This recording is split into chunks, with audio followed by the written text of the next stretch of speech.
जगदीशपुर के जंगलों में बसुरिया बाबा नाम के एक सिद्ध संत रहते थे। उन्होंने ही कुंवर सिंह में देशभक्ति एवं स्वाधीनता की भावना उत्पन्न की थी। तो हर किसी के पीछे कोई ना कोई एक इंस्पिरेशन होता है। इनके पीछे कौन थे? एक बसुरिया बाबा थे जो जंगलों में रहते थे। उन्हीं ने देश के लिए इनके मन में देश प्रेम की भावना उत्पन्न की। उन्होंने बनारस, मथुरा, कानपुर, लखनऊ आदि स्थानों पर जाकर विद्रोह की सक्रिय योजनाएं बनाई। 1845 से 1846 तक काफ़ी सक्रिय रहे और गुप्त ढंग से ब्रिटिश हुकूमत के खिलाफ विद्रोह की योजना बनाते रहे। तो पहले जब भी कोई योजना बनती थी, कोई भी आंदोलन या कोई भी स्टेप लिया जाता था, तो बहुत गुप्त होता था, मतलब कॉन्फिडेंशियल रहता था। यदि अंग्रेज़ों को पता लगता था तो इनको सीधा जेल में या फिर फांसी की सज़ा सुना दी जाती थी। इसलिए लोग क्या करते थे, सारी चीज़ें बड़े गुप्त तरीके से होती थी। उन्होंने बिहार के प्रसिद्ध सोनपुर मेले को अपनी गुप्त बैठकों की योजना के लिए चुना। सोनपुर के मेले को एशिया का सबसे बड़ा पशु मेला माना जाता है। यह मेला कार्तिक पूर्णिमा के अवसर पर लगता है। यह हाथियों के क्रय विक्रय के लिए भी विख्यात है। क्रय विक्रय मतलब खरीद बिक्री के लिए। तो पशु मेला मतलब यहाँ पर जानवर बिकने आते थे। तो यहाँ पर इन लोग अपनी गुप्त योजनाएं बनाते थे। इसी ऐतिहासिक मेले में उन दिनों स्वाधीनता के लिए लोग एकत्र होकर क्रांति के बारे में योजना बनाते थे। तो लोग मेले वेले में क्यों बनाते थे? मेला तो और भीड़ भाड़ वाली जगह होती है, लेकिन मेले में लोगों को, अंग्रेज़ों को ये इनको इतनी भीड़ में इस तरह के लोगों को पकड़ना बड़ा मुश्किल होता था, इसलिए इन लोग ऐसे स्थान चुनते थे। 25 जुलाई 1857 को दानापुर की सैनिक टुकड़ी ने विद्रोह कर दिया और सैनिक सोन नदी पार कर आरा की ओर चल पड़े। कुंवर सिंह से उनका संपर्क पहले से ही था। इस मुक्त वाहिनी के सभी बागी सैनिकों ने कुंवर सिंह का जयघोष करते हुए आरा पहुंचकर जेल की सलाखें तोड़ दी और कैदियों को आज़ाद कर दिया। 27 जुलाई 1857 को कुंवर सिंह ने आरा पर विजय प्राप्त की।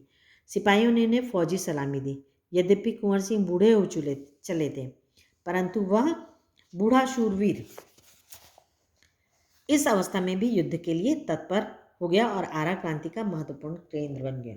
तो आरा में उन्होंने अंग्रेजों को मात दी और ये वृद्ध होते हुए भी क्या हुए, अंग्रेजों के खिलाफ आंदोलन में सक्रिय थे। दानापुर और आरा की इस लड़ाई की ज्वाला बिहार में सर्वत्र व्याप्त हो गई। तो जब दानापुर और आरा में अंग्रेजों को इन्होंने मात दी, मतलब हरा दिया, तो पूरे बिहार में क्या हो गया, बहुत एक जोश आ गया। लेकिन देशी सैनिकों में अनुशासन की कमी, स्थानीय जमींदारों का अंग्रेजों के साथ सहयोग करना एवं आधुनिकतम शस्त्रों की कमी के कारण जगदीशपुर का पतन रोका ना जा सका। जगदीशपुर इनका खुद का पैतृक निवास था, तो वहाँ पर क्यों इन लोग हारे, क्यों अंग्रेज़ों से जीत नहीं पाए? क्योंकि कुछ लोग ऐसे थे, ज़मींदार लोग, जो अंग्रेज़ों के साथ मिले थे, मतलब पैसे रुपए के लालच में ये अंग्रेज़ों के साथ हो जाते थे। और दूसरा कि जो अपने सैनिक थे उनमें अनुशासन नहीं था। तो जब तक कि डिसिप्लिन नहीं होगा तब तक कि कोई भी चीज़ जीती नहीं जा सकती। इसलिए फलस्वरूप क्या हुआ, यहाँ पर ये नहीं जीत पाए। 13 अगस्त को जगदीशपुर में कुंवर सिंह की सेना अंग्रेज़ों से परास्त हो गई, किंतु इससे कुंवर सिंह का आत्मबल टूटा नहीं और वे भावी संग्राम की योजना बनाने में तत्पर हो गए। वे क्रांति के अन्य संचालक नेताओं से मिलकर इस आज़ादी की लड़ाई को आगे बढ़ाना चाहते थे। कुंवर सिंह सासाराम से मिर्ज़ापुर होते हुए रीवा, कालपी, कानपुर एवं लखनऊ तक गए।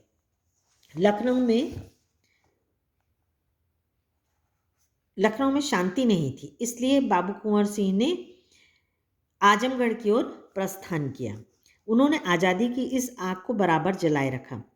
उनकी वीरता की कीर्ति पूरे उत्तर भारत में फैल गई थी। कुंवर सिंह की इस विजय यात्रा से अंग्रेजों के होश उड़ गए।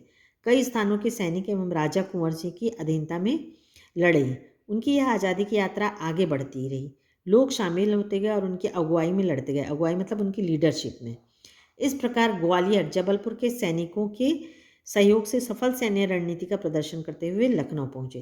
तो खाली उत्तर प्रदेश नहीं, वो पूरे भारत में अपनी रणनीति बनाते हुए, लड़ाई करते हुए अंग्रेजों के खिलाफ चल रहे थे। और उनकी इस पराक्रम को देख के अंग्रेज भी क्या हो गए थे, आश्चर्यचकित हो गए थे। आजमगढ़ की ओर जाने का उनका उद्देश्य था इलाहाबाद एवं बनारस पर आक्रमण कर शत्रुओं को पराजित करना और अंततः जगदीशपुर पर अधिकार करना। अंग्रेजों और कुंवर सिंह की सेना के बीच घमासान युद्ध हुआ। उन्होंने 22 मार्च 1858 को आजमगढ़ पर कब्जा कर लिया। अंग्रेजों ने दोबारा आजमगढ़ पर आक्रमण किया। कुंवर सिंह ने एक बार फिर आजमगढ़ में अंग्रेजों को हराया। इस प्रकार अंग्रेजी सेना को परास्त कर वीर कुंवर सिंह 23 अप्रैल 1858 को स्वाधीनता की विजय पताका फहराते हुए जगदीशपुर पहुंच गया और फाइनली